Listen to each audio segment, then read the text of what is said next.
And welcome to the News that Broke Glass, episode 43. Yes, Nellie, hello. Can't even start a video with the fucking cat being here. It's a good pussycat. Anyway, I'm back from Leeds. Well, this was last week. It was actually fucking weird how the minute Darwin takes over Rise, that everything sort of runs on time. You know, there shows up on IWTV when they say they will be. Shocking, eh? Anyway, before I will go through, there's various different things. I'll go over Rise or Die. I was there with my friend Matty. We were there on the Saturday. Fucking awesome fucking show. Barbed wire, light tubes, syringes. Fucking good fucking times. Fucking speaking to everybody. Guys from Kumite. Fucking speaking to all the outlaws. It was a good fucking day. Being the guy from Explosion Apparel, give him a fucking thing on Instagram. I was speaking to him for a little while and I didn't even realise it was him. Because I think I met him in person like once before. Anyway. There is a new Pile Driver fucking magazine, issue 2, the October issue with Michael fucking Caden on the front.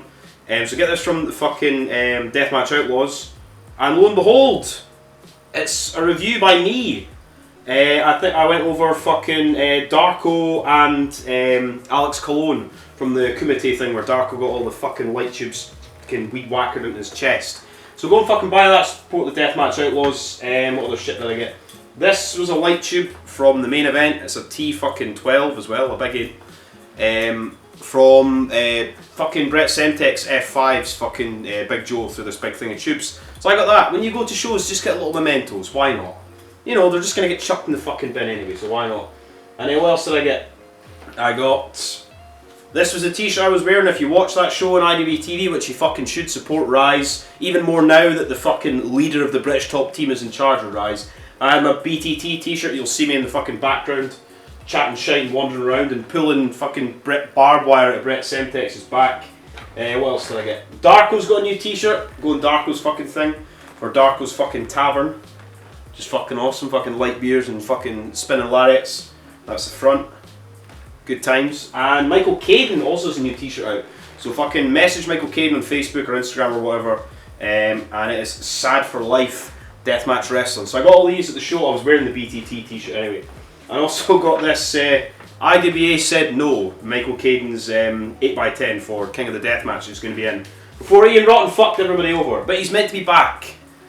Or something, I don't know. And we, on this channel, are sponsored by Deathmatch Worldwide logo. And thanks to fucking Corey that runs the thing, I now have a fucking t-shirt. The only thing I've ever wanted since I was a wee boy, since I was a young fucking warthog, was to have a t-shirt. And it's of the fucking Bleeding Gums logo. It's up here. You can get it on Deathmatch Worldwide. And if you're going Deathmatch Worldwide, which you fucking should, to get the best fucking wrestling merch from fucking all over the fucking world, if you just put in Bleeding Gums in capitals at the checkout, you'll get 10% off your order. Who doesn't fucking like discounts? And I have ordered me some t-shirts, and I will wear it until it is faded to fuck, because I'm so excited for that. I've got a fucking t-shirt. Who would have fucking thought that would happen? Jesus Christ. Also, over tomorrow, which is Sunday, I've got a new fangled laptop. So hopefully when I upload this thing, I was using like an old fucking Mac, and it's like fucking like 10 years old, and it would take like 40 fucking hours to upload like a 2-hour long video. I now have a swanky, somewhat new laptop. So hopefully I'll get this. I'm recording this on Saturday the 22nd of October. So hopefully I'll be able to get this out. This is the afternoon.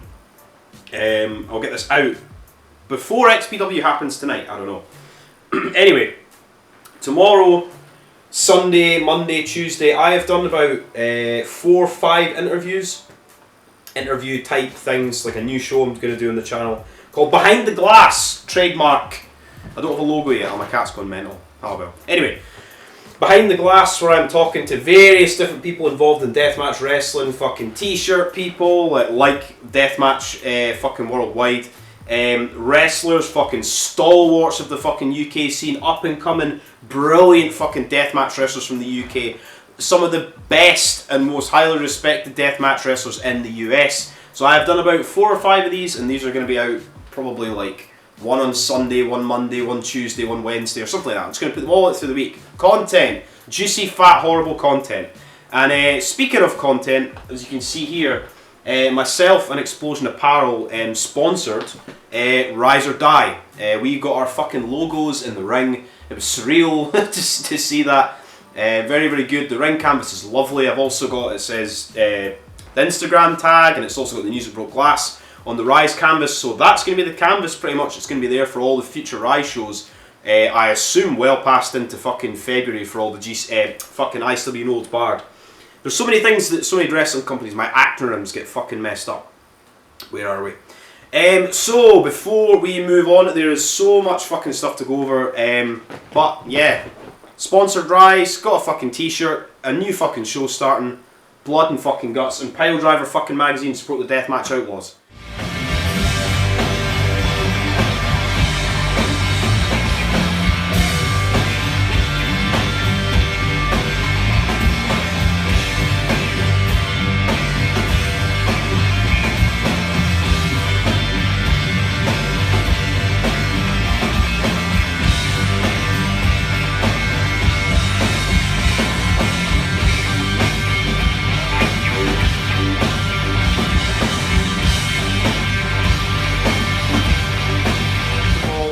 To Rise or Die, which was on Sunday, which is a Sunday show in Leeds at the Warehouse, which is a nice fucking venue.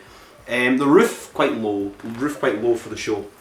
So me and my friend Matty, we went down on the Saturday. We stayed there on Saturday and experienced some of the nice hospitality in some of the pubs in Leeds. He knows what I mean. He knows what I mean. Anyway, then the Sunday went to fucking TGI Fridays in the morning, had a couple of beers. And then we went to the show. The show started late. It's Rise, it's fine. Speaking to fucking Joe, Cade and Darko, having a beer outside. Then we went in, venue's nice, fucking got my t-shirts. And we started the fucking show, just got to see my fucking little logo on the ring. I was like, oh my god, it's fucking awesome. Anyway, where are we? Rise! Rise! So to start with, we had, I think there were two guys from like Belgium or France or something. It was Ultima Sombre or Sombra against NBM. I've got this written down because I was like, holy shit, I couldn't remember their names. Random guys, I'm sure they're Belgian. They came out with, like, I think they're tag team partners as well. They cut a little thing on the Rise, because this Rise show, it's not like other Rise shows where I've went to it and I'm like, oh, how am I going to review it? Because like, I have a couple of beers when I'm at the fucking shows. I don't remember every fucking spot. I'm busy speaking to people. But it's up on IWTV under Darwin's reign. Everything's all going hunky-dory now. Who'd have thought? Anyway. So they're a tag team, but they wrestled each other. Flips and lucha stuff and chops and comedy spots, and it was fun, a fun little match. Ultima Sombra won in the end. I think it was with a Falcon Arrow. And that match was fucking good. Good to see two new guys I've never seen before. Interesting match. Pretty good. I enjoyed that. Then it was meant to be Daniel Doherty against Isaac North. The boys, Lou Nixon and Brett Semtex, ran down, attacked Daniel Doherty. Fantastic stuff. And then Isaac North saved Daniel Doherty. There was two guys in the crowd wearing British Top Team t-shirts, as was I, one of the few people who were there.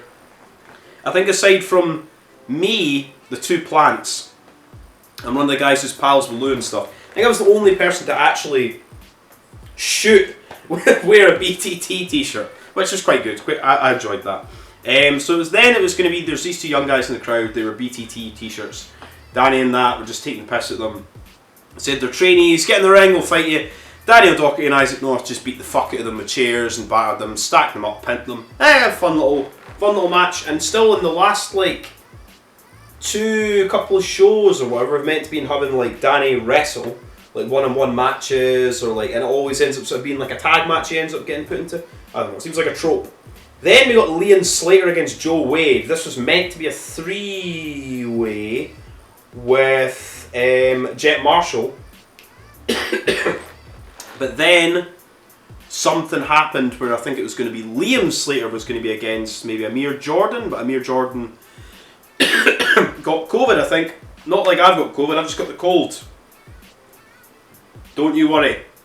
So I think Amir Jordan was meant to fight Liam Slater or something like that. Amir Jordan couldn't be there. So now we made the three-way into one-on-one, and then we've got Liam Slater against Jet Marshall later on. So we got Liam Slater, who is fucking... He's got a lot more charisma than when I first saw him, like even like a year or so ago. He's fucking great. He's actually going to be in fucking GCW. He's going all the way over to America, so fucking well done for him. Liam Slater's very, very talented and very underrated. But fucking some people must be rating him fucking very high, like he's going to fucking GCW, so well done to him. he was against Joe Wade. I've seen Joe Wade a few times at Rise. He's very, very good. This match was awesome, as you expect. Flips, forearms, big chops, big kicks, fucking enziguris, all that sort of shit. Big fucking running like uppercuts and lariats and everything. In the end, Leon Slater, I think, won with a sort of like quick sort of roll up, and then one with a roll up in the end. Really good match. Then we got my first time ever seeing her, because I didn't watch NXT UK, was Nina Samuels came out. She cut a promo, she had a funny little hat, all the crowd were chanting about stupid little hat or something little hat, I can't remember. I just watched it, I can't remember what was happening about the hat. Cut a promo basically just calling everybody smelly, horrible slugs and fucking losers. I approve, very, very good. Love me some heel slagging of people. And then she didn't know who she was going to fight. And then she was against Natalie Sykes, who came in and she's got brown hair now, because the last time I saw her in Rise, she had blonde hair. Not that that matters at all. But I was looked at and I was like, is that Natalie? Oh yeah, it is, it's Natalie Sykes. So then we got Nina Samuels against Natalie Sykes. This match was good, but for like a reason there was like a guy doing the camera work, who's probably one of the unsung heroes for getting this show out so fucking quickly. And the editing on the fucking IWTV thing is very, very slick.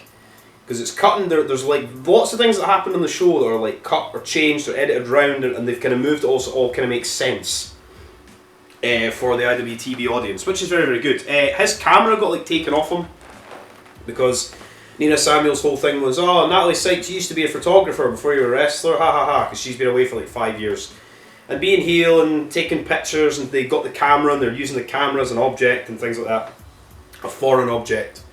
And the guy who got the camera taken on did not look happy. And even Danny O'Doherty was like, yeah, fucking be careful with the camera, I don't fucking have to pay for a new fucking camera. They're not fucking cheap, those fucking cameras. I mean, I've even got like a crappy little camera, but still a couple £100. And the ones they got are probably far more expensive than mine. So in the end, I think Nina Samuels won with camera, cheap shot through the camera, low, just something, I can't remember, some sort of heel chicanery, and then pinned Natalie Sykes. I'm sure she just hit her with a camera in the end. And then she was taking pictures over the end, fantastic. And then Nina Samuels is going to be at Spooty Slam, which is next Friday, which I don't know if that'll be on IWTV. Could be, who knows. But the Rise just put up a thing on Facebook saying that there's going to be a lot more shows added to IWTV. Fan-fucking-tastic. Thank you very much, Rise. Then, what else do we have? We had Dario Diablo against Boy 1. First of all, the first match was there, Boy 2 came out as well, and Fangirl, Cider, turns around, Dario Diablo just threw a chair at him in the face, disqualification, just walked off. Then they made it no DQ. Then we got lots more, it was just fucking, there was a Van Terminator. The lighting rig was like really close to the ring, so it was difficult to do like top rope spots, but Boy 1 like climbed on this like thing and did a sort of drop down like Hurricane Rana thing, that was awesome. What else did we have? Power bombs, all sorts of shit. In the end, I think it was Fangirl came in, sort of almost like distracted Boy 1 or fucked something up. She went to like Pedigree, Diablo or something. In the end, Diablo ended up beating Boy 1. And then in the end, Boys to Men. Boy 1 and Fangirl in the ring, she like pretends that Boy 1 slaps her. And you're like, oh no! And then Boy 2 turns on Boy 1. Boys to Men are no more. My God. But, I'm not going to speak about that. Boy 1 now has a Rise fucking world title shot. So, very, very nice of the new boss to give him that. I mean, who knows? Maybe Boy 1, after he's been betrayed by his tag team partner, could join the British top team. I wouldn't be totally against that whatsoever. Then we also got a match between Liam Slater and Jet Marshall. Both very, very, very excellent wrestlers. Liam Slater, I think, the North champion still, because there was a show at North the night before this that had like B.A. Rose and Liam Slater and Liam Slater and everything. A lot of the guys that were here were on North the night before. I'll need to go to a North show. Maybe head down to Newcastle and see Matty. Maybe go to a North show at some point. Who knows? Saying that, North's commentator, fucking, what's his name? The guy from Cultaholic, Tom Campbell. Mr. Tom Campbell did the solo commentary for all the Rise show. Very, very good. Like Tom Campbell. I'm just genuinely shocked it was up so fast. So Liam Slater, Jet Marshall, catch as catch can, quick, just slowing down the pace and everything. During this entire match, me and Malachi from Kumite were talking about stuff. And then, so I'm very, very glad that I was able to see this again, because and we were like chatting away about something, talking about somebody went out for a cigarette and stuff, came back in, and then it was just at the very end of the match, so I managed to actually watch the match. Very, very slow, methodical pace, catch can, really, really good. Liam Slater, in the end, does defeat Jet Marshall. Really good match, though, but I actually did catch it. Because that's the thing, when you're at shows live, a lot of the times, you know, you're at the bar, you're going for a piss, you're out for a cigarette, you're speaking to people. You're not going to see these people all the time, you're chatting away to everything. You miss stuff. You do miss stuff. So that's what IW TV and Rise's Patreon and things is handy for, so you can go back and rewatch things. My brain's fucking fried. My brain is fried all the time for fucking drinking and concussions and things like that. My memory's terrible, so it's handy to rewatch stuff, you know what I mean? Liam Slater wins in it. I didn't know that he trained Jet Marshall, but yeah, really good match. Very, very good. Then we got Nathan Black against B.A. Rose. Nathan Black, fucking fantastic, comes with the light tubes, he's got the light tubes, he's going to smash him in his knees, like, you want to see the glass, you want to see the glass? Ah, fuck you all, fuck everybody. Him against B.A. Rose was great. B.A. Rose pretty much gets the better of him all the way through the match. But outside, I've got a bit of the cold. Outside, fucking, he calls B.A. Rose a whale, gives him a suplex, goes to pin him, doesn't get the pin, there's like a big suplex by B.A. Rose, there's a big senton by B.A. Rose. In the end, I think the ref gets taken out. Yeah, the ref gets taken out, I think. Nathan Black pushes B.A. Rose into the ref's down. 2 low blows. And then, I think Nathan Black rolls up B.A. Rose, who's going to get the pin. 1, 2, 3, 4. Maybe it is fucking COVID, who fucking knows? Stay hydrated, folks. Anyway. He's going to get the pin. It was a 1, 2, 3, 4, the ref's down. Then he gets back up. Nathan Black's on his knees. B.A. Rose has got the tubes. He's like, going to do it. If he does it, he's going to get disqualified. Blast Nathan Black. This is the picture on my phone. He's huge fucking cut in the back of his neck. So much blood from, like, this is just one bundle of light tubes. And B.A. Rose gets disqualified, but he basically wins at the end of the day. Nathan Black gets the win on the win sheet, but my god, the amount of blood, holy shit, awesome, awesome. Very, very good little match. Nathan Black took it like a champ, drooling all over himself, blood all over himself, fucking great. And then, we move on to the main event, which to say that Doogie and Danny and James and Carl and fucking Lee, everybody from Deathmatch Outlaws, they set up that in fucking record time, the barbed wire, taking down the ropes, everything. I helped a little bit, helped Doogie fucking put the light tubes in, they had the little rope thing on one of the sides. Carl's cutting up lemons, there's pits of syringes, there's bottle caps, there's salt, there's everything. Deathmatch Outlaws come out dressed as the Insane Clown Posse, coming out to the Oddities song. Carl's in the front with a little Cartman thing. Good fucking times. And then for when Darwin came out for British Top Team, they had like some sort of like sexy fucking fire dancer woman, so all for that. Oh yeah!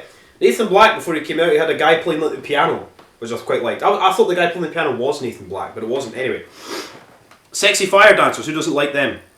So then all the all the Deathmatch Outlaws, Caden, Darko, Joe are all dressed as ICP. They've all got BTT as pussy t-shirts. I didn't buy one of them. I don't condone that sort of foul language. Anyway, so then it was basically 2 guys started, and I thought it would have been the other way around because they started with Joe and Darwin to start the match. And remember, for this match, 6 man, 1 fall or 1 submission to a finish, no rope barbed wire, fuckfest. Somebody comes out every 4 minutes.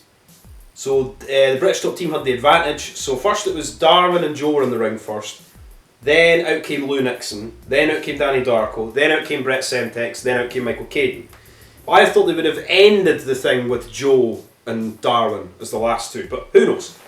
But this was just spots and things to go over. Insane fucking match. Darwin took a nasty fucking chair shot to the head. Michael Caden got a syringe put through his tongue. Lou and fucking Darko, Lou's like giving Darko a choke from the ring to the outside through a barbed wire thing. Nasty. Kane did a big flip bump to the outside. Joe got blasted with like a fucking water jug bat. It swung right, the jug went right through by Darwin. Right through one of the light tubes in the thing. Joe smashed all these light tubes into Darwin's fucking groin. Darwin was biting Joe's cock when he got tombstoned by him, like so much stuff. Brett Semtex comes in, fucking suplexing fucking everybody, just throwing them around, reckless abandon.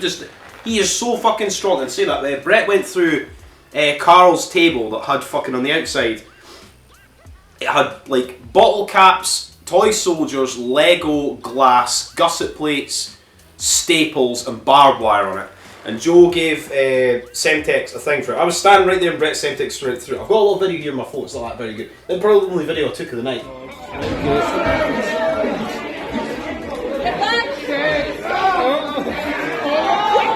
Fuck! No! Jesus Christ! That's insane. And but then when he went down, Brett's like, me and this other guy helped Brett out of the table. He's a big fucking heavy guy. I'm only a small wee lad for Scotland, Ken. Helped Brett Semtex up, Jesus Christ, and pulled the barbed wire out of his back. See it on IWTV. I was like, holy shit, he is so fucking good as well. Then just spots and things like that. But in the end, there was like a big light tube thing. That's where I got one of these from. A big T8 light tube structure thing, like boxes and loads of tubes. Semtex F5s Joe through that. Darko gets taken out on the outside. When Michael Caine ran in the match, by the way, he's just throwing chairs like fucking Terry Funk, managing it, everybody right in the head. I was like, oh my god, it was amazing. What a pop for Caine as well. But in the end, Caine's in the ring. Darwin has got a crossface with barbed wire on him.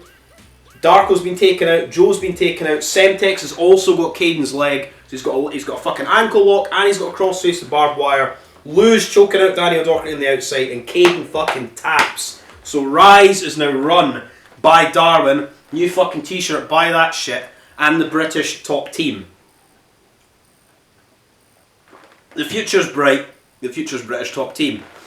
Anyway, then afterwards we get a little celebration with balloons. Brett Semtex gets a little fucking thing on his head, which is quite funny. Then we were dancing to YMCA. We had do, and I was dancing away doing YMCA. And then Saxon fucking Huxley comes down, runs in, everybody goes metal. I had never seen him before, because I didn't watch Rise until like 2018. So when Saxon Huxley came down, I didn't watch NXT UK, so I didn't really know who he was. Everybody else went fucking mental. He comes in, he attacks fucking everybody, he goes fucking Raj, attacks Darwin, attacks everyone. I was like, oh my god, no! Beat the fuck out of him! Then he attacks everybody and kicks him out of the ring, and I was like, ah, for fuck's sake. So Saxon Huxley's back, and he is going to be at Spooky Slam. But then as well, we also got a promo by Darwin afterwards, so he wins, and he says that basically Daniel Doherty's mother phoned him and said he'd contemplated killing himself, about him drinking, and about Rise, and about all this stuff, and he lost his mortgage, and what a fucking promo. But is it the best in the fucking UK, best in the UK. And Daniel Doherty got ejected, and I think Darwin's going to make him fight as an active wrestler on his roster, and eventually will probably lead to where, you know, Daniel, end up at some point, Games of Death 3 or something. We'll get Darwin and O'Doherty Deathmatch winner, and then O'Doherty will probably take Rise back. But until then, we've got the British top team, and Rise is on the fucking up. Anyway, that was fucking Rise or Die. Excellent. And for a change on the way home, my train journey was 4 hours and it was beautiful. No had one change, no stops, no train tracks on fire, no lost wallet, no nothing. So fuck yeah. Great to fucking meet everybody. Explosion Apparel, the Kumite guys, fucking Pat Maliki, just fucking everybody, fucking Matty. It was just so good, so fucking good. And Deathmatch Outlaws and speaking to everybody. Fantastic fucking time. When you go to fucking see Rise, whenever you fucking can. I would fucking happily be down in Sheffield, but I'm fucking working. But I will be at every fucking single one of those shows that we have in February. Anyway, Rise! Under new management. Now moving on to some reviews, maybe some shorter reviews, because these were a while ago and I can't remember everything because my brain's fucked. So, H2O Hustlemania 5. H2O Centre, this was on the 24th of motherfucking September. A month ago, nearly a month ago, because I was going to try and do these quickly, but I've been busy as fuck all the time. Anyway, we got a tag team deathmatch. Jeff Cannibal returned to help his wife, Tara Calloway, against the Keepers of the Gate, Duncan Aleem, who's still one of the best in the company, I think, and Mike Quest. I remember just Duncan Aleem taking tubes and everything, Mike Quest taking tubes, and we got light tubes. Jeff Cannibal comes back. He's now babyface. for some reason, a lot of the booking in this H2O show was very strange. Anyway, Jeff Cannibal's back, woo! With Terra Calloway, they win. Adonis Valerio, it was Eric Martin who's with Adonis Valerio, Kit Osborne, Reed Walker. This match was over in about 5 seconds because for some reason Reed Walker has now turned, who's been feuding with Adonis Valerio for about months now, turned and he is now joined with Valerio and Eric Martin and attacked Kit Osborne. So Adonis Valerio is now his little stable. Give him a name, please. A name, some sort of sexy, stupid name. Then we got a death match with Mousetraps and shit with Mouse defeated Louis Ramos. I can't remember if something happened after this with maybe Anthrax or something. Maybe Anthrax or somebody came there, I can't remember. I think Mouse and Louis go quite well together. Maybe that's just me. Anyway, then we also got fucking Declan Grant against Dale Patrick's death match. Leave mid tubes and things in this. Dale Patrick's is fucking underrated as fuck. Go and speak about him on one of the upcoming Behind the Glass trademark shows that I've got coming out. Love to get him on it. I mean, I'll need to fucking speak to people because I mean everybody I've asked so far have said yeah sure. So I'm like, why the fuck does people want to fucking speak to a fucking degenerate like me? Anyway, then we got T4 Summit first round match. It was the Kirks, Brandon and Casey Kirk, the Danny Havoc Hardcore champion and the Deathmatch, American Deathmatch champion, Mrs. Casey Kirk, against Christian Bradley. I always say Christian Bradley, Ross and Bradley. But this was because it was T4 Summit first round, there was no light tubes, no weapons, so one of them went to get a chair against the rules, blah blah blah blah blah. Kirks ended up winning, but I think the Kirks were meant to be... No, I think Ross and Bradley were meant to be the Bev and Eric Ryan, but I'm not sure why they were there. Then we got a 6-pack challenge, number 1 contendership for the I nearly said Rise!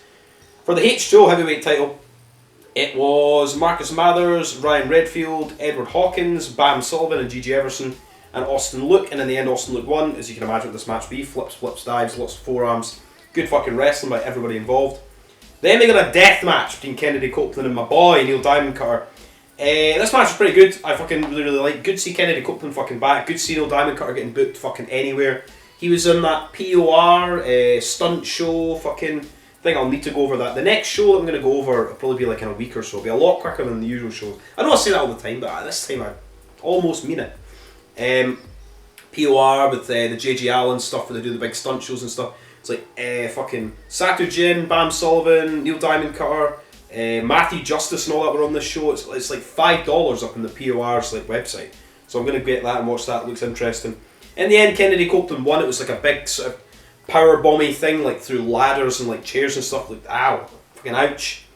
Then we got Chaos Control, which is Saliso Vega, not Selena Vega, and Rocket defeated the Endgame in a street fight tag team thing, which I enjoyed. The baby faces go over. It's Hustlemania, WrestleMania season, woo woo woo, etc. And then main event, we had Mr. Tremonto against Mickey Knuckles. First time ever, I think. Deathmatch, tubes, ironing boards, all sorts of fucking sick shit. These two can fucking go. They're very, very, very fucking good. And I'm sure that like Mickey Knuckles got something like put on the wall, like a Hall of Fame thing, put on the wall, and she was getting all upset before the match and things like that, crying, like emotional, like happy emotional. Yeah, very, very good. Mickey Knuckles does defeat Matt Tremont. Great fucking show. I just wish I could remember slightly more about it, but watch H2O. So, and at the end, there was a thing with Kennedy Copeland and team came out. I think they kicked Anthrax and Stretch out of it. And now it's going to be a thing I'm going on to talk about for the October shows. The October show on the 31st looks insane because there's going to be 2 rings in the H2O Centre. I don't know how anything's going to fit there. I don't fucking know what's going to happen with that. Having it outside, I don't fucking know. But the show before that, called Bound by Blood, has possibly got one of the best looking cards I've seen on a H2O show for a fucking long time. I was just going through it today when I was writing notes and I was like, holy shit. Then the next thing, I clicked to the next picture, I was like, holy fuck. Then I was like, surely they can't have... I was like, what the fuck, like 9 matches and they all look fucking awesome. I was like, that... I'm looking forward to that better than the Halloween show. Anyway, moving on. So, we move on to GCW. I'm not going to do these in order, I'll do these in order, I'll watch them. So it's GCW. This was Moxley against Gage, and for some reason it was on the pier outside in the cold, which is fine. I live in Scotland, I can deal with the cold weather. But it was just because it was advertised as the showboat. I think they just assumed they're like, we'll book at the show, but somebody else's book came in and booked it in front of them. So if I was one of the fans in attendance, I would sort of think, shit, I brought my indoor casino weather clothes. Oh no, we're outside for the whole show. Ah well, whatever. It's not, what's the worst that could happen? So, first of all, Scramble. B-Boy, nice to see B-Boy. Blake Christian, Gringo Loco, Jimmy Lloyd, Shane Mercer, these are people in loads of scrambles. Leo Rush came in. Leo Rush, the man that knows no limits. I don't know what his moniker is. Whatever. Anyway, Leo Rush wins that, because he's Leo Rush. Sure, he beat Blake Christian in the end, 'cause remember they had that ridiculous feud. Good matches, but the thing with like the Stones, there's like Black and White during the pandemic. Does anyone else remember that? Then we got Shun Skywalker against Nick Wayne, which was a good match, and I did not expect Shun Skywalker to win, but he did against Nick Wayne. Everybody, obviously, this is like the first show back from the Japan tour, which I'll go on to speak about in a moment. What do we have next? Then we had Tony Deppen against Yamato, which was fucking awesome. Buy these shows.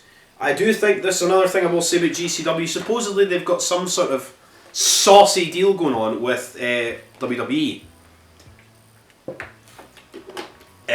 But who knows what that is, but I think at some point, and it's meant to be announced tonight, Saturday, there's going to be something to do with they're going to probably get a fucking, network. So they're going to have all their shows in one thing. And Fight TV will be like, no! Oh my god, all this money! But they're probably going to have their own thing, which will be a monthly paid subscription fee, which I don't know how much that'll be. Fuck it, $20 a month, save me a fucking fortune, so it would. Anyway, Tony Deppen beats Yamato, fucking good match. Tony Deppen's my favourite wrestler in GCW who is not doing death matches. Then we got Los Macisos, Siglope and Medio Extremo against Cole Radricks and Joey Janela. Excellent match. I think Medio Extremo fucking dislocated his shoulder during this one. He's alright. Doors, tables, chairs and everything. Joey Janela did a big fucking elbow drop off a fucking like cherry picker thing. Cole Radricks and Joey Janela were fighting afterwards because they're wrestling the next night. Good fun all round, but Los Macisos do win that match. Give them another, I think they've probably got another tag team title thing coming up. There's so many shows. Then we got Jonathan Gresham against Jordan Oliver, and I think when I was watching this live, I think I missed it. Jonathan Gresham won. I remember him like getting his arm raised or something at the end, but I missed that match.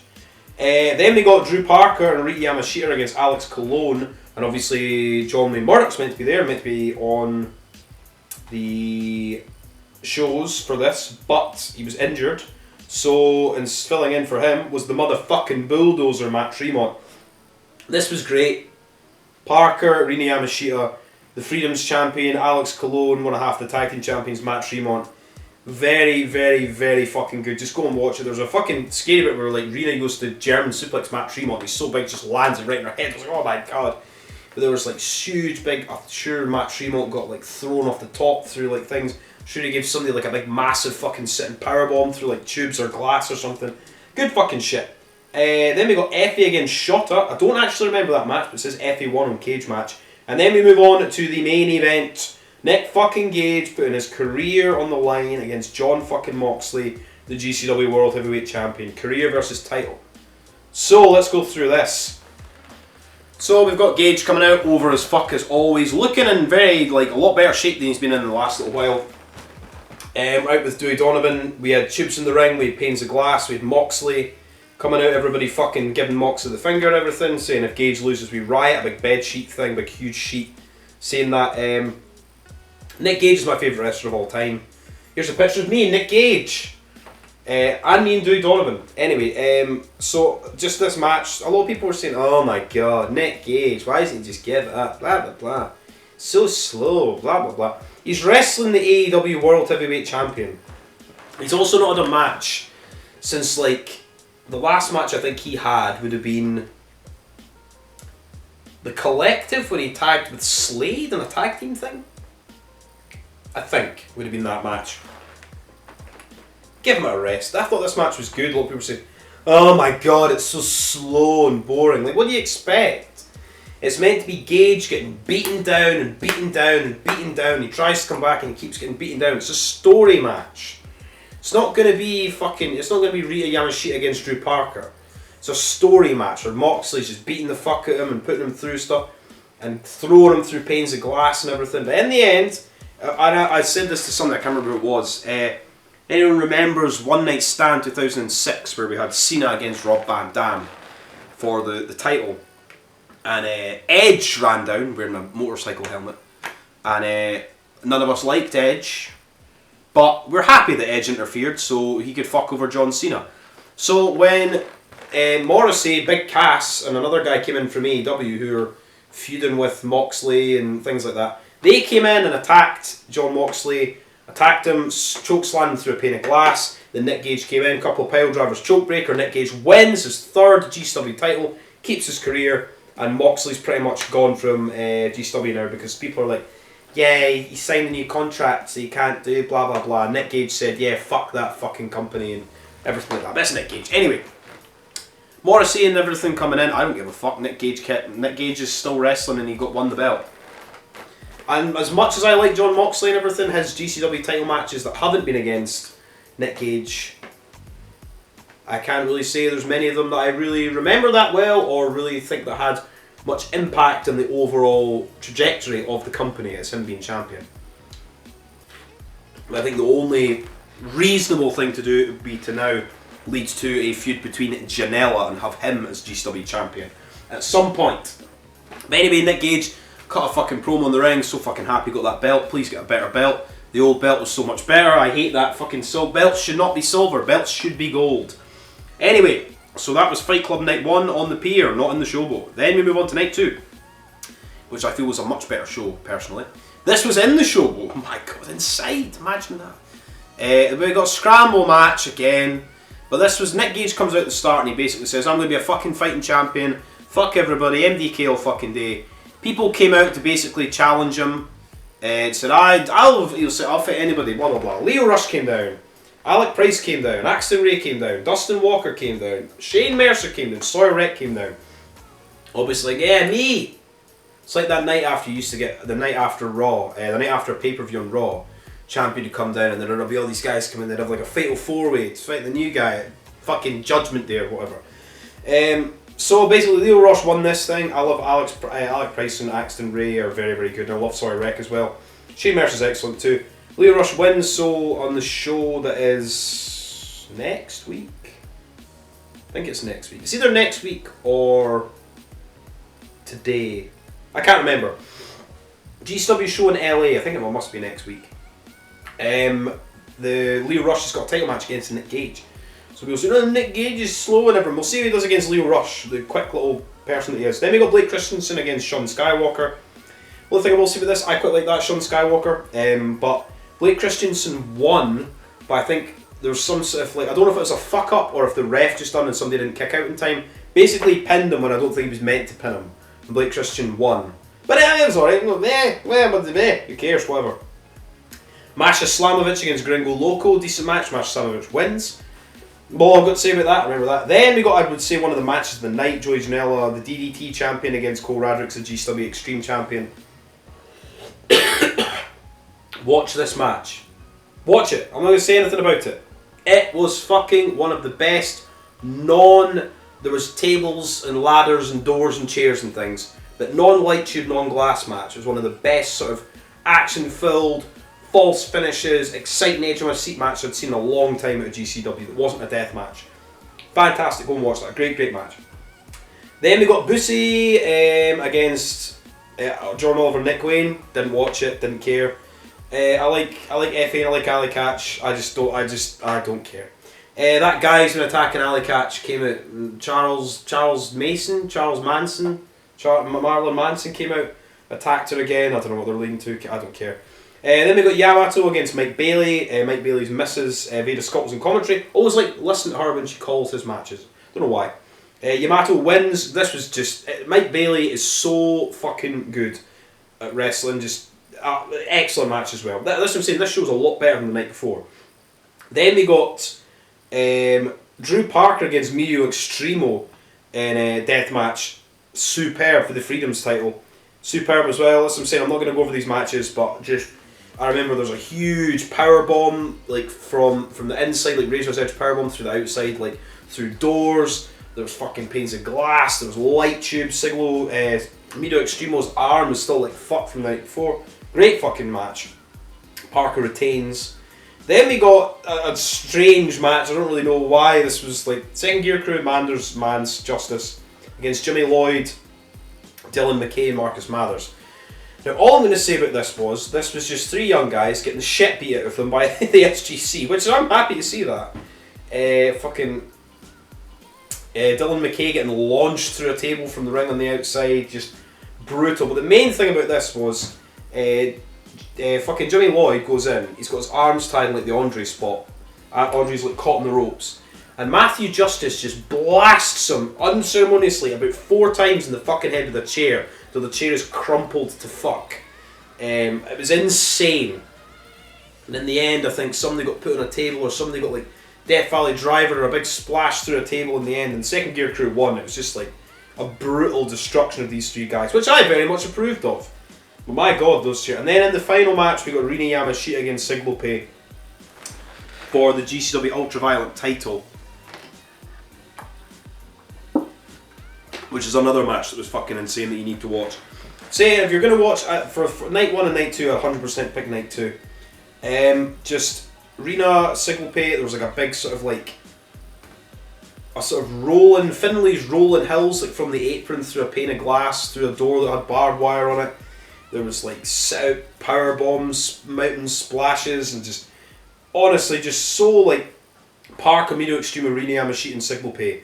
Like 4 of the best in the fucking world in GCW doing death matches. Excellent. Fucking great. But yeah, go, please, this show.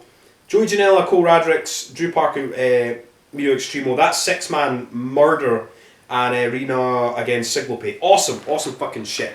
And then that was GCW at the Showboat. Good times. GCW at the Showboat doesn't do bad shows unless, you know, they're accidentally outside. And I would not say that show was bad by any means either. Just a joke. Anyway, then we move on to GCW's tour in Japan. And like I said to various people I interviewed and spoke to and stuff, if it had not been for death matches, GCW wouldn't be in Japan or the UK or in Mexico. So I hope a lot of people keep that in mind. Death matches are the thing that GCW is fucking known for. Now, let's move on to Planet Death in Shinkaba First Ring. 26th September in Tokyo. The first show of the tour. So the first show, Planet Death. Now I can't remember if I'm taking the list of these shows, see how many death matches are in each. So in my head I was like, oh, we should have made it the last show, Planet Death. Where the fuck is it? Planet Death! Shinkaba. The thing is, when you look at it, you're like, Shinkaba, they sold out that bit. That building's only 295. But I mean, there's probably lots of buildings in Japan, at least they can use that building. Anyway. So first of all, we had a 6-man scramble because it's GCW. Jordan Oliver, Jimmy Lloyd, Kikutaru, who came out and started ranting and shouting on the mic. No idea who he was talking about because I don't speak Japanese. Nick Wayne, the Invisible Man, came out. They were doing Invisible Man stand spots. And Sakuda was also there in this match. Don't remember much of it. I remember the crowd being very, very happy. I do like the gimmick that they do. They do it in other promotions, but in Japan as well, where they say 5 minutes passed, 10 minutes passed. It's like, I assume it's easier for the wrestlers to pace your match when you have like that sort of like time cue given to you. Would be handy. Jordan Oliver wins, I think it was with the Clout Cutter. This match went quite fast. Then we got a death match, I think we got like I don't think we actually got too much. I think we got like maybe like a barbed wire board, we got lots of chairs. Violento Jack against Cole Radricks. Awesome match. Violento Jack's fucking great. Just the sounds and shit he makes, just this running lariats and everything, it's fucking really, really good. Violento Jack does win, and he puts over Cole Radrick and he's like, nice, like me and you one more time. Fucking great, really, really fun match. By the way, you can get all 3 of these GCW Shinkaba tour things, Planet Death, Dead and Arrival, and War Ready, all for $30 on Fight, which is pretty fucking good for the standard of fucking deathmatch wrestling you get in this. Then we got Effie and Schlack against Masayoka and Sasaki. Effie and Schlack did team again on the Freedom Show. Match was fun. I remember Effie and Schlack did win this. I can't really remember too much about this match, but I don't think it was like a death match or anything. Then we got like some chairs and whatnots and big clotheslines. And I think in the end, I think Schlack wins with Chokenstein, I think, at the end of that one. Then we got Masashi Takeda against John Wayne fucking Murdoch. And we got a big motherfucking board of forks. A big scary board of fucking metal forks, and there's a big thing in it. John Wayne Murdoch put a chair on top of it. Takeda throws the chair away, slams him on the fuck. I was like, oh my god. John Wayne Murdoch gave him a Deep South Destroyer onto all the forks. We got light tube shots. We got all this match was so brutal. Takeda's so fucking amazing. Love fucking Takeda. So happy he's back. And in the end, he gave him like a sort of like fisherman, like reverse fisherman back suplex thing. John Wayne Murdoch's like fucking head and all the forks. I was like, oh my god. And Takeda wins. Fucking great match. Amazing for John Wayne Murdoch over there in Japan. I know he got hurt during the match at War Ready, but amazing. He was fucking being in Japan. What a fucking honour for him. So happy he gets to fight guys like fucking Takeda and shit in Japan. Then we got Rita Yamashita, barbed wire boards and shit. We got some light tubes against Mance Warner. This match was fucking great. Brutal light tube shots, barbed wire. I think there was like a barbed wire like board set up, and like Rita got like, it was like set up where the ropes were and her head got thrown through it. It was all like the barbed wire was like stuck in her hair and shit. Rita's great, screaming and shouting and ranting, raving, fucking great.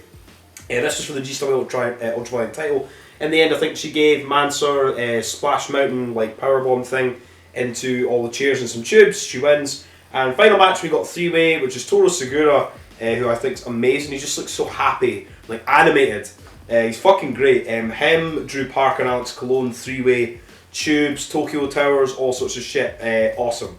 Go your way to watch this show. I'd say of the three, like they build and build and build up the violence. Certainly, best two matches of the night were Rina Mance and fucking Takeda, John Wayne Murdoch, but also Violento Jack, Cole Radricks, Andrew Parker, Clone, Toru Segura were all fucking good as well. Then we had the Dead on Arrival. This was Shinkawa First Ring as well. This is on the 27th of September, just the day afterwards. Another sellout, 296. I love that Cage Match gives us the numbers for these fucking shows. So we had the Strong Hearts, which was Sima, Lindemann and T-Hawk.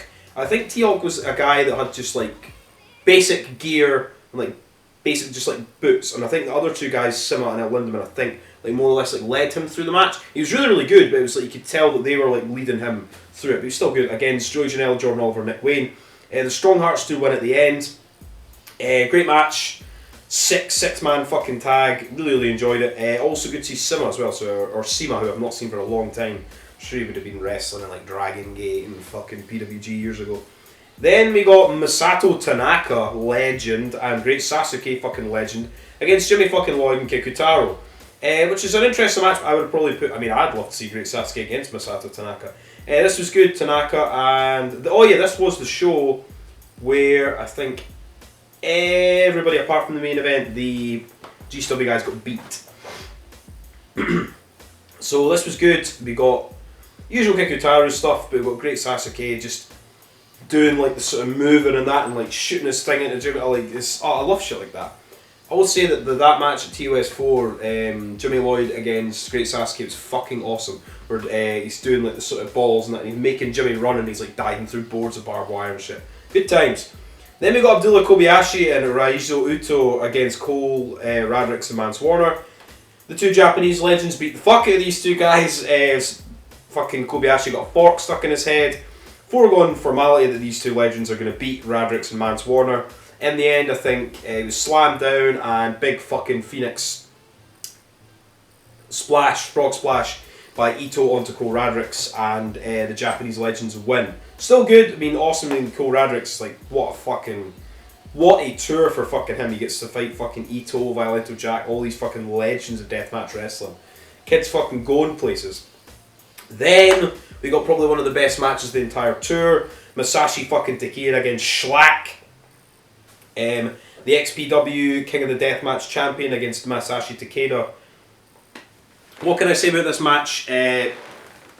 Bloody, violent, throwing people off the aprons through big piles of chairs, throwing light tubes, just reckless abandon at fucking people, light tube towers, Tokyo towers and bundles being kicked into people's, Polish hammers into people, just brutal, bloody. Takeda was cut open to fuck. It was awesome. So fucking good.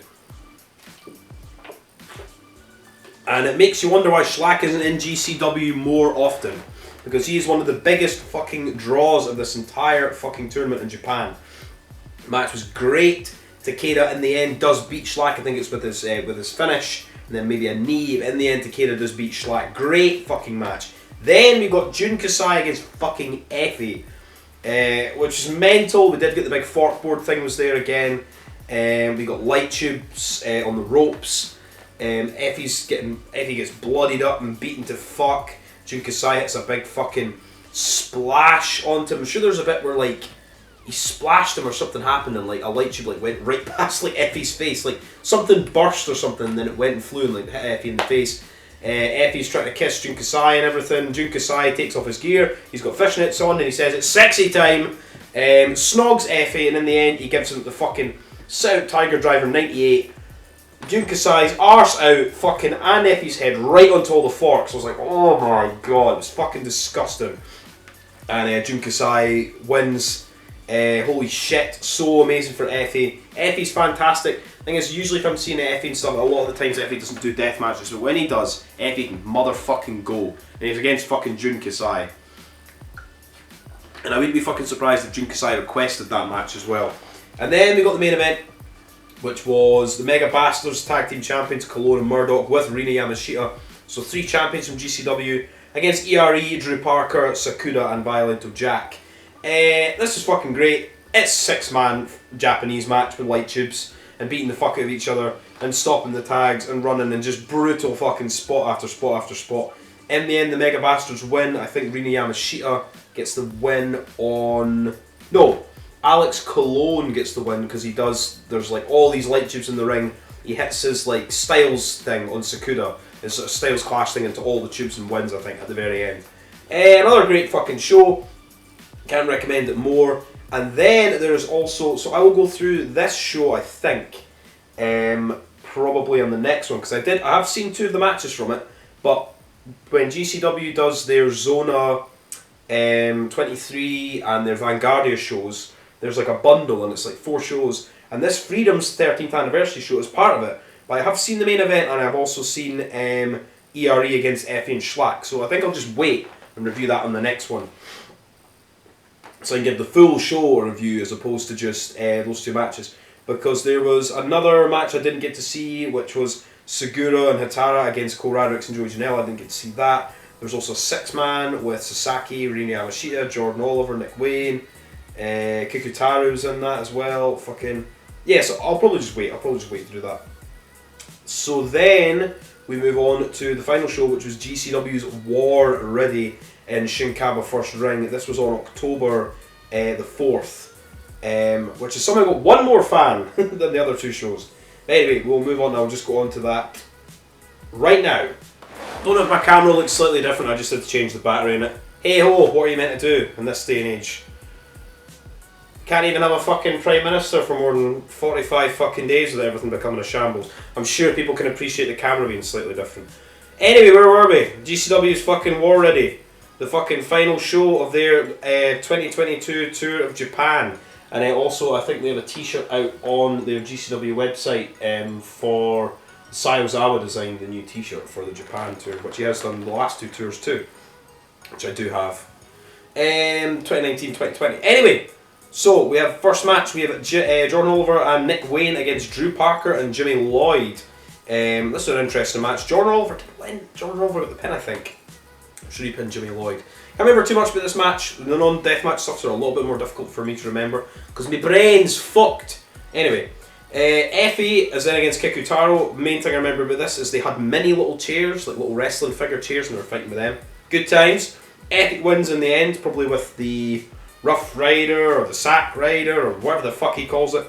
Then we got a tag team deathmatch with Schlack and Segura against Sasaki and Miyamoto. Good to see Yuka Miyamoto in this.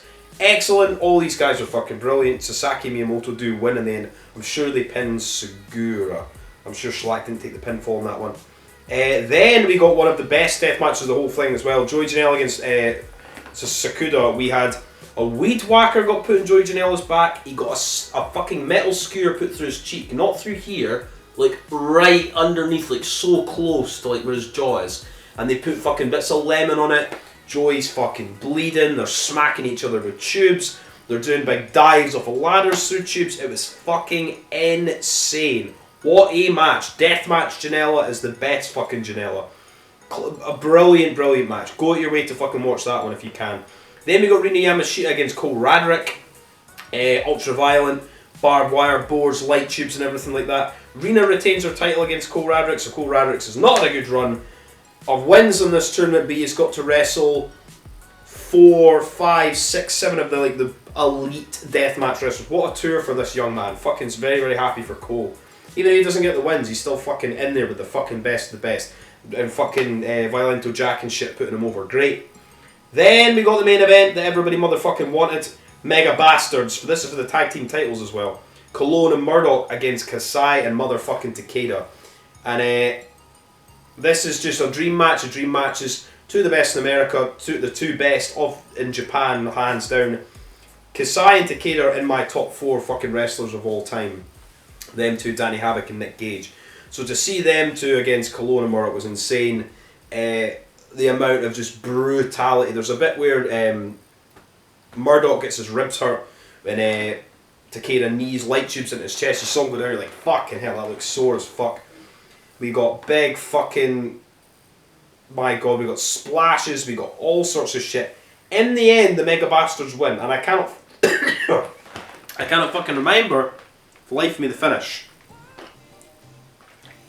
But I do remember the Mega Bastards do win and retain their titles, which is pretty fucking insane. I'm sure they pinned Takeda. But that was the GCW tour in Japan. It was fucking excellent. Don't listen to me talking about it. Go and fucking watch it. It's 30 fucking bucks. Great fucking tour for all the American guys. People like Murdoch, fucking Radrick, fucking Mance. People like that have not had the chance to go over to Japan, like Effie and things like that. Insane. Very, very good. And then people have been there before, like Schlack and Joy Janela and everything. Just shows how fucking over and great they are. Great fucking tour. It's one of these things where, like, sometimes GCW will piss me off with scrambles and things like that. But when you see a tour like this, you're like, that's why they appreciate they are the biggest deathmatch company in the world. So, that was fucking the GCW Japan tour. And then now we will move on to, where the fuck are me notes? And then I also watched DMDU's Panic at the Palais, which is the Palais in Geelong. And I think their next show, which is their show, the afternoon show of one of the DMDU shows. I think it was the afternoon of the NHB 34 Down Under thing. I don't know when they're putting that on IWTV because obviously the NHB tour, their shows are getting put up. Hi, Nellie. Don't get cut with the light tube, Nellie. My cat's probably going to sit on all the t-shirts. So who knows? Anyway, this was our last show. See, the first match, light tubes, barbed wire and shit. JT Hollow, guy from New Zealand, who I'd not seen before, against Mad Dog, was probably the match of the night. In fucking insane. So I'll not go through this entire thing, just to say there's some matches to watch out for. That match is fucking great. The fucking opening match to that show is awesome. We also, I'd say, go out your way to watch Gore and Crackerjack against Kid Valiant and Rochelle Roge. I'm sure, does Rochelle Roge? I think Rochelle Roge turns heel on Kid Valiant. Oh my god. Also, we got Matt Hayter and Tarly in a tag team against the Sexy Greek Boys. They did win. Give them their fucking title shot, please. Love Matt Hayter, best super kick in the fucking world. Edward Dusk against Aiden Miller was fucking fan-motherfucking-tastic. Edward Dusk is so good.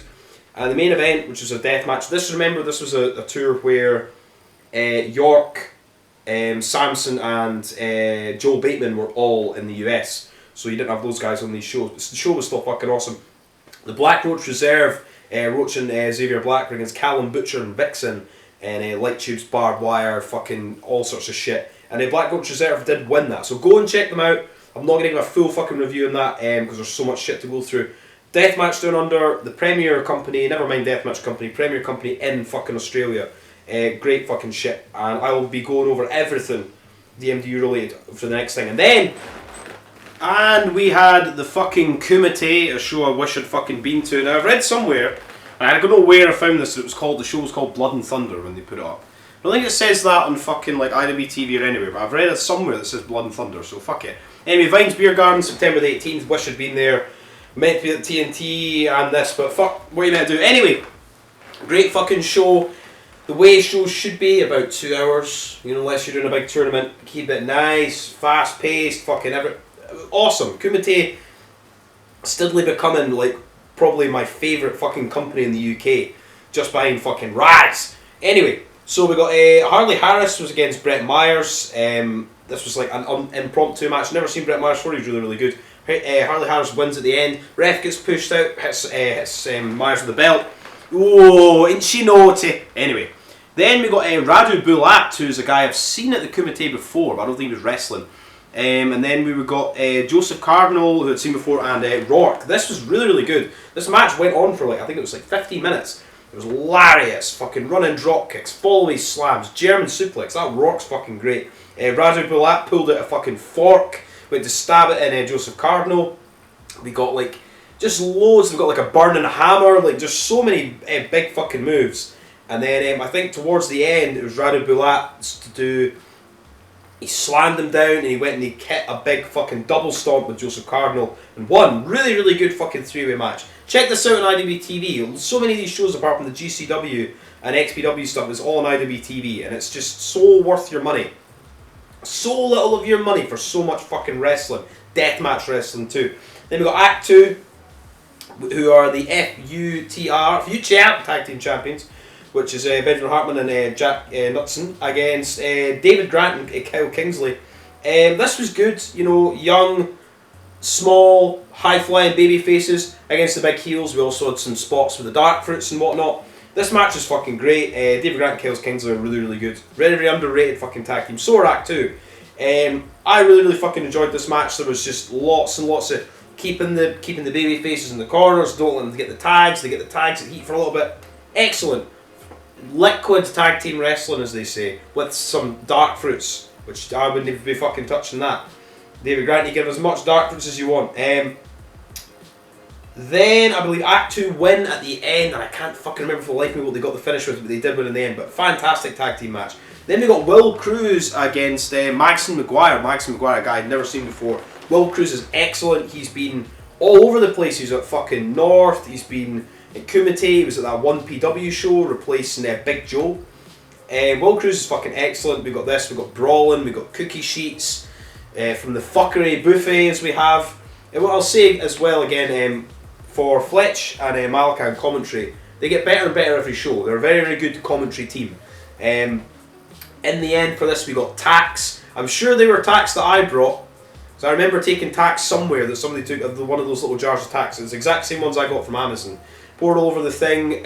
I think, what's his name? Maguire like jumped on to like Cruz back. He fell back into the thumbtacks, then hit a package pile driver, and wins. Will Cruz wins. Great match. Then we got this, like I said, a very short show. The penultimate matches, we got the Voodoo Queen Amara against Jason Joshua, another guy I'd never seen. All these people coming into Kumite I've never seen before, and then I come away and I'm like, they're fucking good. You know what I mean? So they know what they're fucking doing.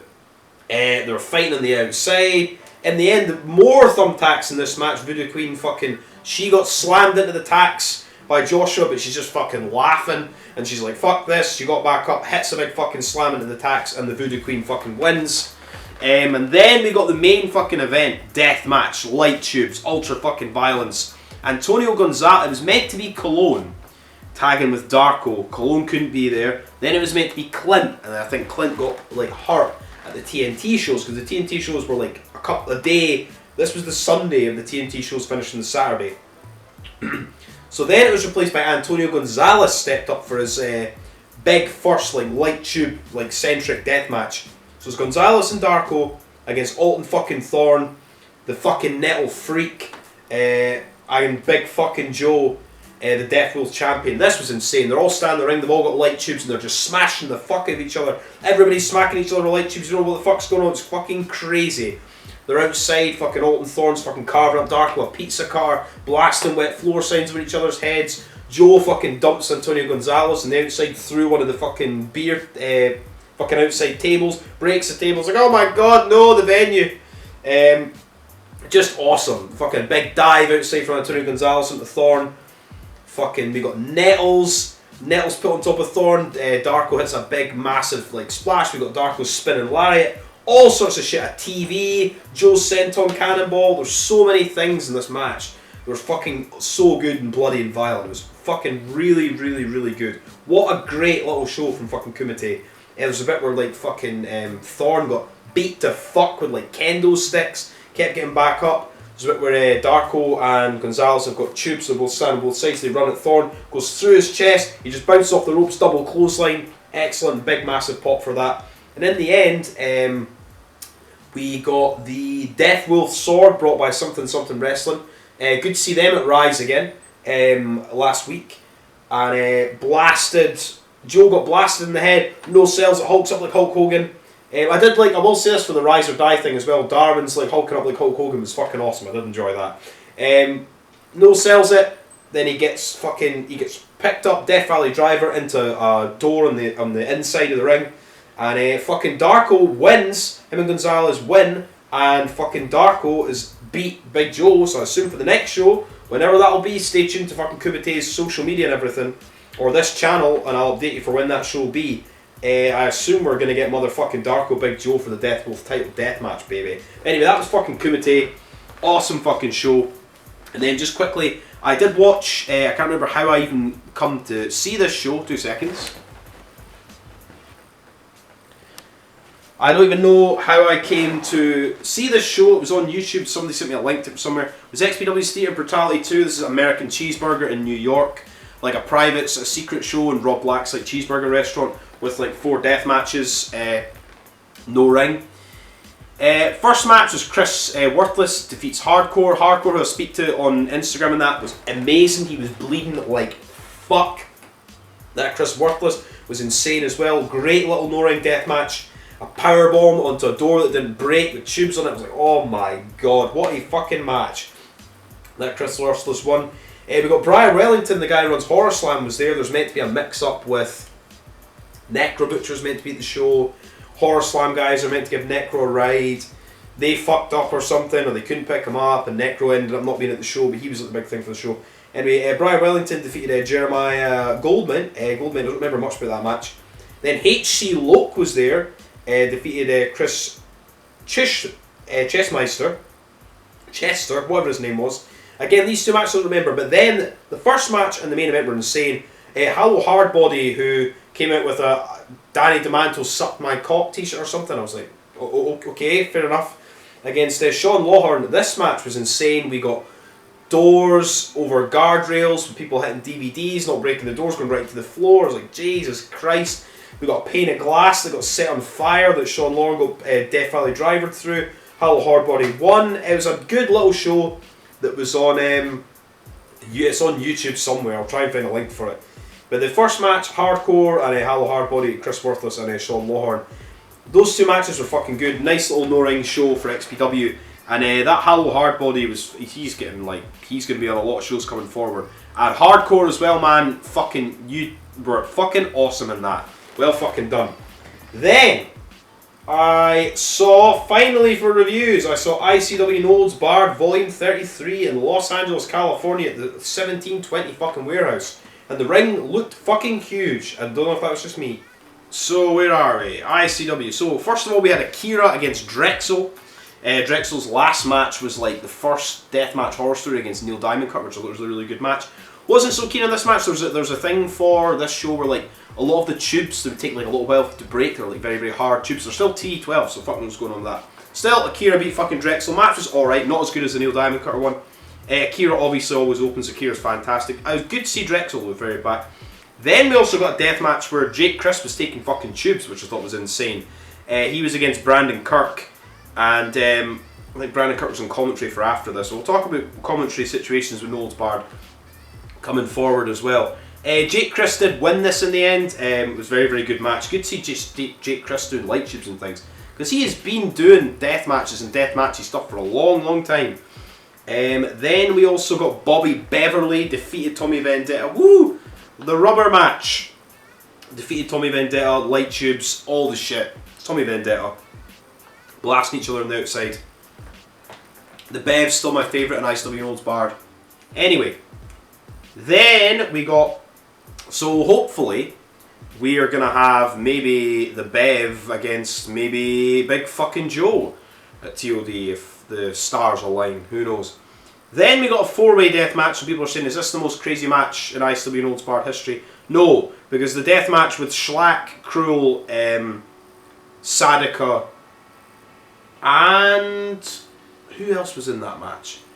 Cruel, Schlack, Sadika, and Mickey Knuckles, I'd say, was better than this. So this is still good. So it was Cruel, Casanova Valentine, Danny DeManto and Sadaka. Everything got moved around because of John Wayne Murdoch being hurt and things like that. This match was insane. Sadaka took a powerbomb from the inside of the ring, a running powerbomb through a door on the outside. Casanova Valentine was like fucking thrown through tubes off the little stage, up the floor by Sadaka, just pulling at Danny DeManto's face.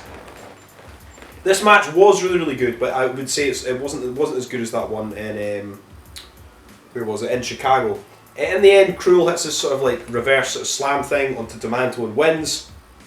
Cruel, who I think is undefeated in No Holds Barred at this point. Then we got my favourite match of the night. Homeless fucking Jimmy. Oh yeah, sorry, we did get the Messiah who came out. Messiah who came out and basically cut a promo saying he's retired.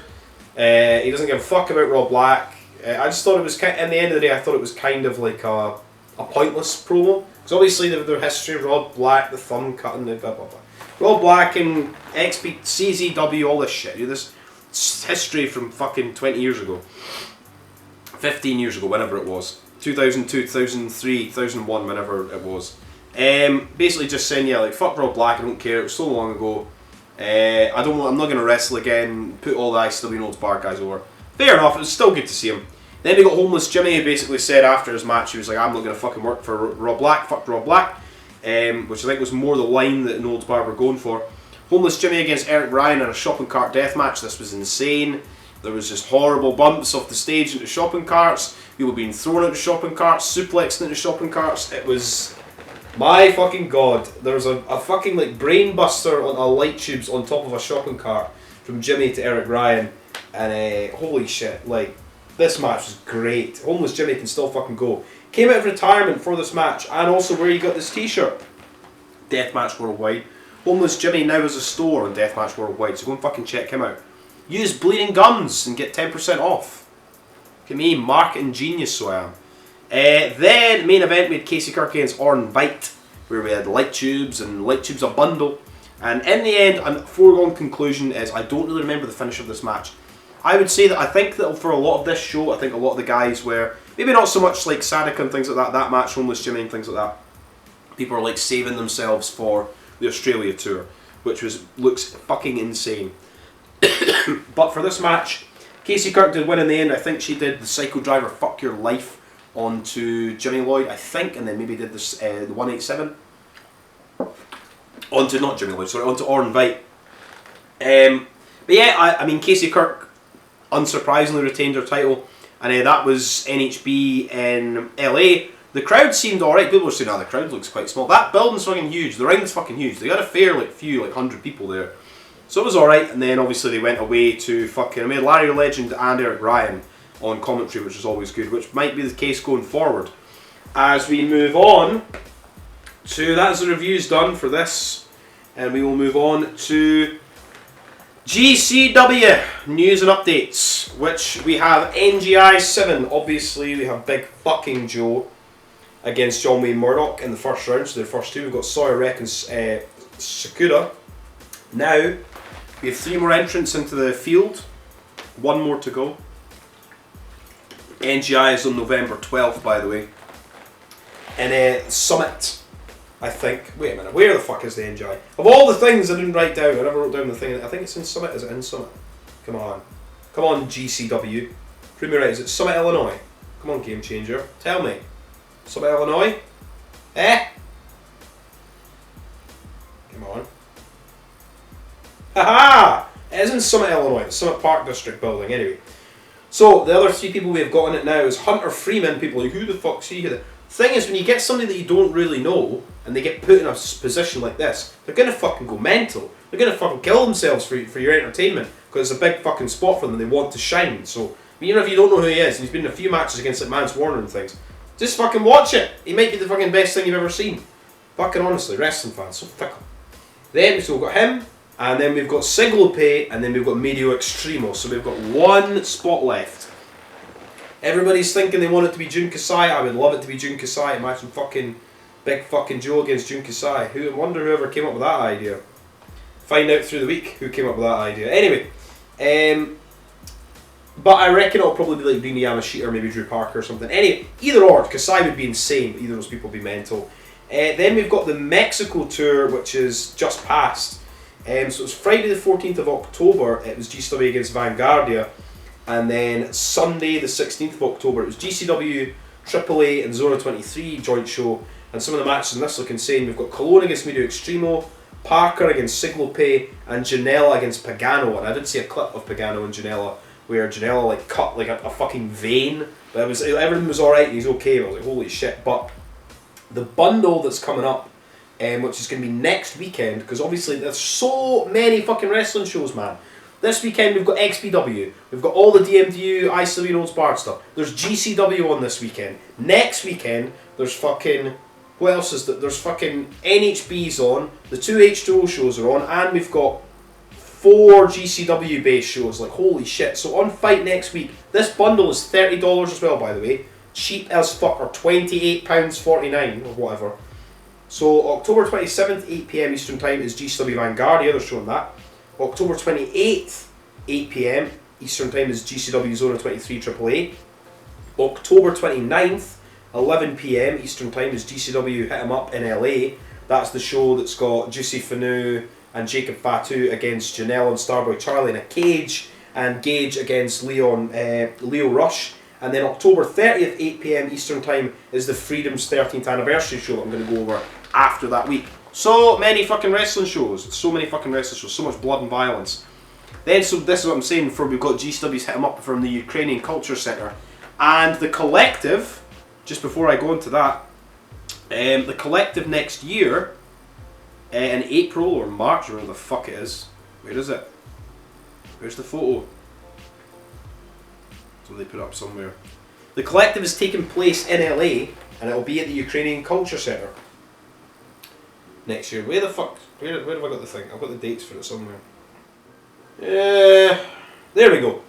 The Collective. So it's March 30th to April 1st, 2023. The Ukrainian Culture Centre in Los Angeles. The whole Collective is taking place there. Anyway, so GCW Hit 'Em Up, you've got that Steel Cage, Leo Rush, and we've also got Willie Mack and Taya Valkyrie are making an appearance there. It's in LA, and obviously they wrestle for XPW, and I assume they're LA natives. Then, moving on to GCW's Harpo's show Drop Dead, which is tonight, Saturday the 22nd of October. So we have got Effie and Catch against MM3 and Chase Burnett. Which would be good to see fucking MM3 and people like Hoodfoot and Tommy Vendetta and stuff getting spots in this card. We've got a tag team DLC, which I assume is Death Ladders and Chairs, as the Mega Bastards defend their titles against SGC, Manson Justice, and against Los Macizos. That'll be insane. We've got Jonathan Gresham against Yamato. We've got Commander against Shun Skywalker. Cole Radricks is against Blake Christian. We've got Jimmy Lloyd against Hoodfoot. I'll have to assume that's a death match as well. Nick Wayne against Gringo Loco. And Shane fucking Mercer against Tommy Vendetta, which I have to assume once again is a death match. Then moving forward into November, there's another show on Sunday, November 20th, because it's called Aura. Sunday, November 20th, the FET Music Hall in Providence, Rhode Island. So far announced for that, we've got Leon Slater's fucking there, Matt Cardona, Makaito, and the fucking champion Nick fucking Gage. So holy shit, GCW is fucking all over the fucking place, and they've also got an announcement coming out on November 1st about the Wave streaming services and whatnot. Whoa! So then we move on to Rise for UK news. So next Friday, South Bank Warehouse in Sheffield at the PPW facility. Friday the 20th of October, nearly Halloween, Rise is doing Spooky Slam. And so far for this, I'm not sure what's happening with Big Joe, because he's going to be at fucking Tournament of Death, which is the day after that, so I don't fucking know what's happening. But also we've got live commentary for the show by Nathan fucking Black. Saxon Huxley's going to be there. Nina Samuels is going to be there. And also we've got a match announced for it as Darwin defends the Rise Championship against Boy 1. Also, new Darwin Rise shirts. Buy them. £20. No shipping in the UK. Support the new Rise, the new regime. A better Rise for better people. Then we move on to TNT. where we have 2 entrants have been announced for DOA, which is going to be on the 4th of March 2023, Hangar 34 in Liverpool, where they had the GCW shows. So we've got 2 announced so far. We've got Ali Catch, came out left field for Deathmatch tournament, and also Big Fucking Joe. Then we are going to have 2 Deathmatch tournaments from TNT, much like what Rise do with Outlaw Tournament and Games of Death. But I assume this year they're going to be swapped, so we're probably going to get Games of Death 3 in like April or something, and then get Outlaw Tournament towards the end of the year, I'd assume. Who knows? I don't run things. The good doctor does. Anyway, so they're going to have a new Deathmatch tournament in fucking Birmingham of all places. We don't have a date for it though. It's the Thrill Kill Deathmatch tournament. So we've got 2 tournaments. And by the way, fucking TNT, book Tombe, book Antonio Gonzalez, book Alton Thorne for these fucking shows, please. Have a fucking Kumite Deathmatch showcase. Why not? Fucking do it. Anyway, also get fucking Darko and fucking Caden and fucking B.A. Rose in those shows as well, thank you very much. And fucking Lou Nixon. I know he's coming up in one of the other shows, but book these guys, come on. Jesus Christ, you've got an Extreme Division. Make it fucking Deathmatch. Anyway, we have Extreme Fields, which is October 29th, which is multi-promotion and bands fucking extravaganza, which is in the Electric Warehouse in Liverpool, which is like, it's like 1 or 12 in the afternoon. It's like 9 at night. Saying there's like 15 matches and loads of bands and stuff. So I know of a couple of the matches that I would look forward to for that. I know my friend Dean will be there around for the TNT stuff, especially for Halloween, spooky Deathmatch. So we're going to have TNT Extreme title, which is going to be fucking Clint Margera defending it in a Halloween fucking deathmatch against Lou fucking Nixon. Fucking come on, Lou. And then we've also got a North Wrestling 4-way showcase as Liam Slater, Jack Bandicoot, who's Boy 1, and Will Cruz in a 4-way. So that'll be fucking good. They're the 2 matches I've been most looking forward to for that show. And then also, I believe tonight we've got DOA Wrestling in Bury St Edmunds. They're hosting their Night of Champions, and we have got fucking Hernandez is there against Brad O'Brien. And then we've also got the DOA Heavyweight Championship, as we've got the champion Brett fucking Semtex is against Danny fucking Darko. By the time this is out, that match will already be happening. I just want to mention that. Then we move on to ICW News Show, and we've got a motherfucking lot of news to come from this. So we've got the Australia tour, DMDU. Cass Anova did an interview with Rafe from Faces and Feels. Shout out to you, man. Spoke to him previously a wee while ago now.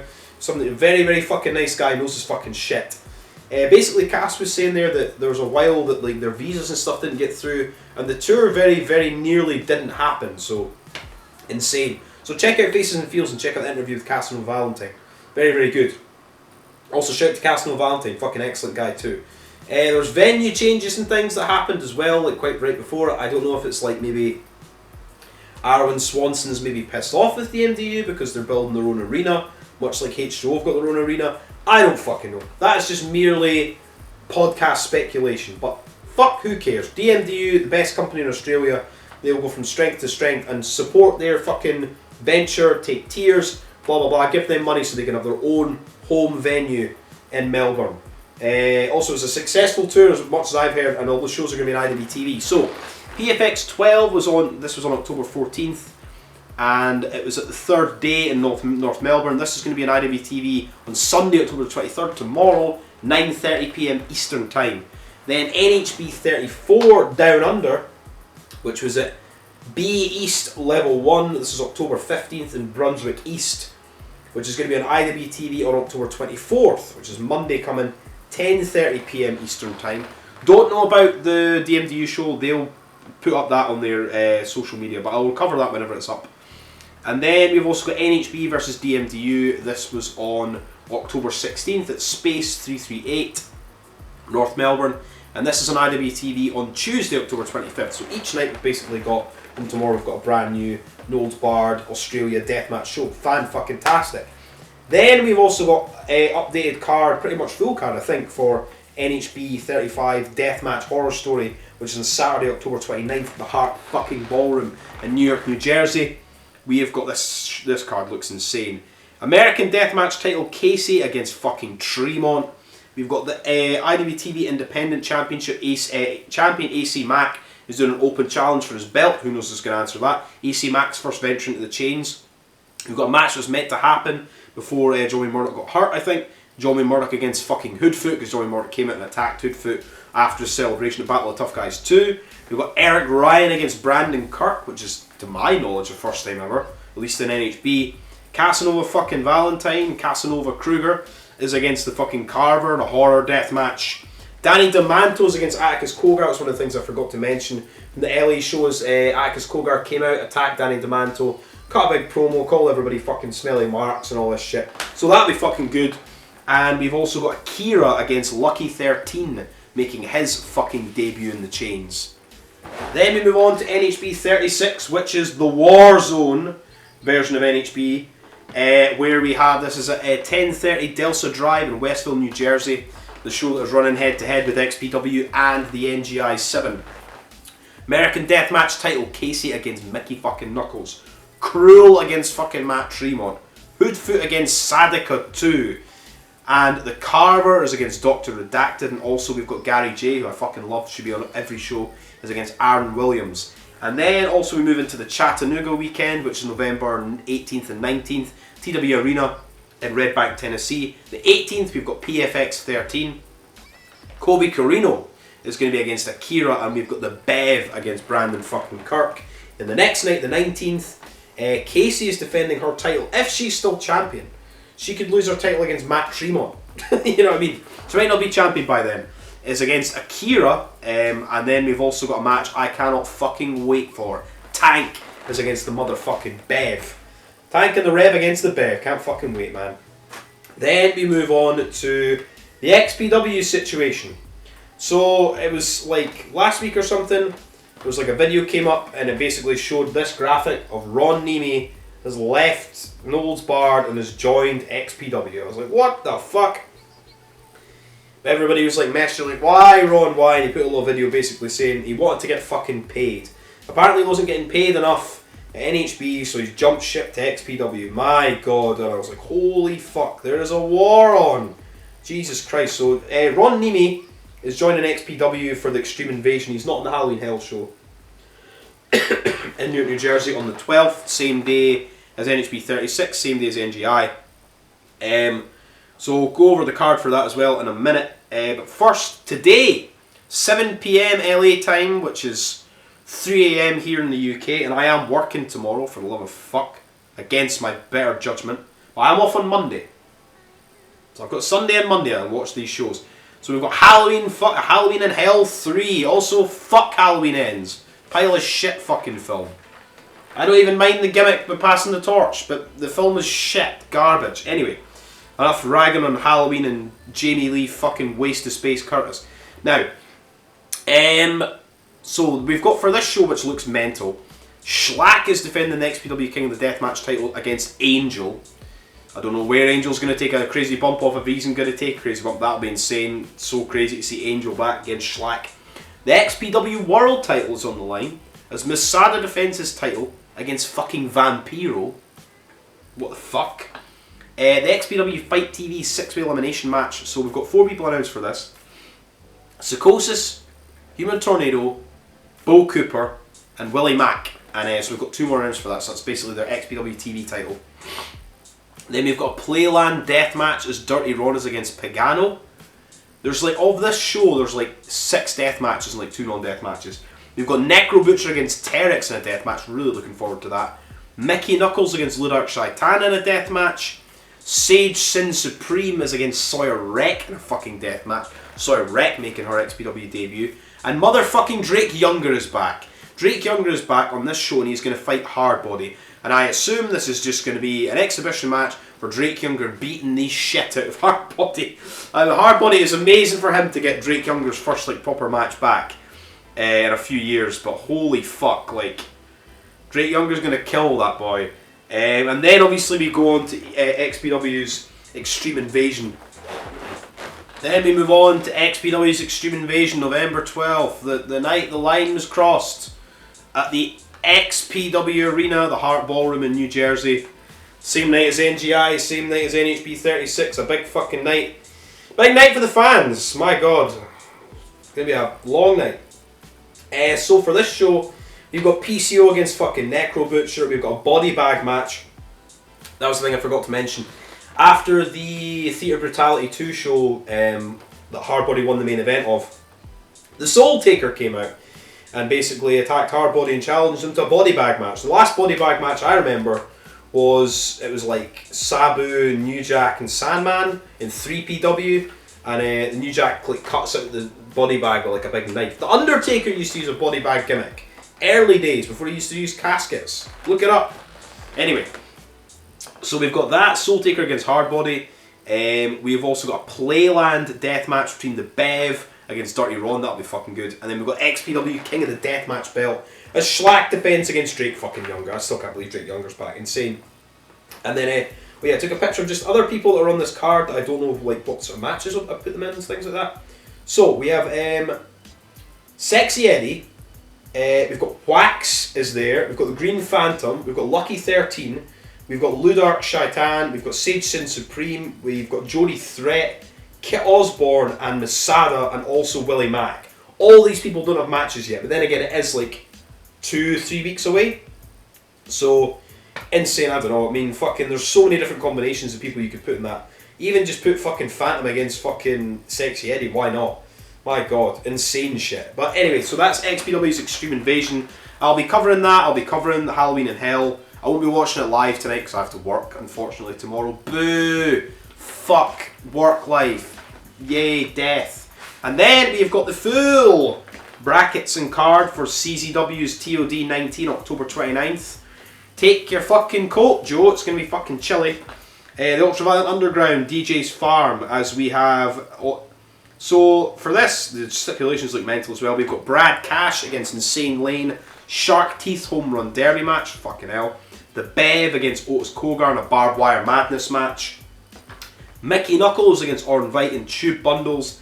And the main event, but it's in the first round, is Motherfucking Joe against the Necro Butcher one more time. Panes of Glass Taipei Death Match. Oh my God.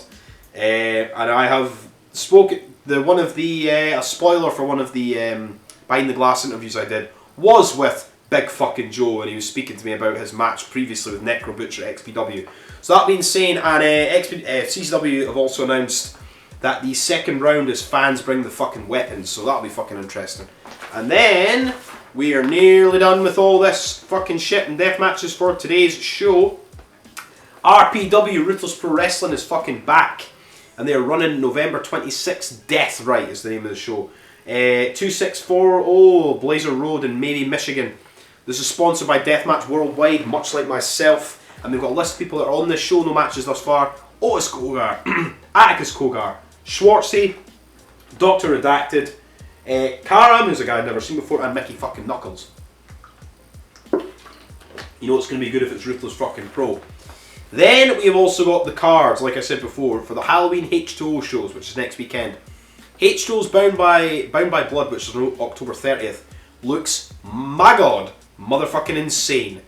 Sponsored by Deathmatch Worldwide, much like me, so I'll keep saying, fucking love Deathmatch Worldwide. Support the fucking Deathmatch Outlaws as well, and fucking buy this. Deathmatch merch, what we all fucking want. Anyway, so this show, on paper, looks like one of the best H2O shows I've seen in a fucking long time. Casanova against Jimmy Lyon, Casanova Ultimate against Jimmy Lyon. The Rep are against the Kogar brothers. Rocket against Gigi Everson, against Devantes, against Marcus Mathers in a 4-way. Fans bring the fucking weapons. Tremont and Hoodfoot against Ross and Bradley. H2O title, Carino is against Austin Luke. 4-way, Danny Havoc hardcore title. Brandon Kirk, Bam Sullivan former champion. Jeff Cannibal, former champion, and Neil motherfucking Diamond Cutter. Makes only sense to give Neil the fucking belts. He's the only one that's not held it in those 4. H2O tag team titles, Red Dead Redemption, which is Manders and Ryan Redfield against Lucky and Dylan McKay. And War Games Advantage, Kennedy Copeland against Sawyer Wreck. And it's not the same Kennedy Copeland as Sawyer Wreck that fought in fucking No Peace Underground a couple of years ago. They are two of the fucking best. Holy shit. What a card. What a fucking card. And then finally, H2O's Hardcore Halloween returns October 31st. H2O Centre as well. This is the thing, is I don't know how they're going to have a Hustle and War Games touring in that fucking building. That's going to be insane. So we've got Tremont and the Angels of Death. Casey Kirk, Jess Moss, Masha Slamovich and Sawyer fucking Wreck against Kennedy Copeland, Mouse, Ross, Bradley and a mystery person. Ooh. Then we've got all these matches are like multi-man things because they're going to have 2 rings probably. 6-man tag, we've got Kit Osborne, Brandon Kirk and Connor Claxton, who were a tag team in CZW, I remember. They're all wearing like white shirts. Are against Valerio, Martin and Reed Walker. And then we've got an 8-man tag, the Endgame, President Hawkins and Frank Bonetti, against the team Sean Henderson present, which is Sean Henderson, McKay, Radix and Sanders. I assume that might open the show. Then we have a tag team deathmatch announced as well, which is Anthrax and Stretch against Lowlife fucking Louie and Neil fucking Diamond Cutter. Anyway, that is it for today. Go on Deathmatch Worldwide. Use Bleeding Gums. Buy a Deathmatch. Use Bleeding Gums fucking t-shirt. Fucking support Deathmatch Wrestling. Support fucking Rise, the new and improved Rise. Support Deathmatch Outlaws. No deathmatch, no fucking life. And within the next couple of days, I'll have about another 3, 4, 5 videos up. And the next episode will be 800 shows of Halloween shit and fucking Mexico and all sorts of shit and Australia. My god, World Deathmatch Worldwide. Holy fuck. No deathmatch, no life. This has been the news that broke glass. Thank you.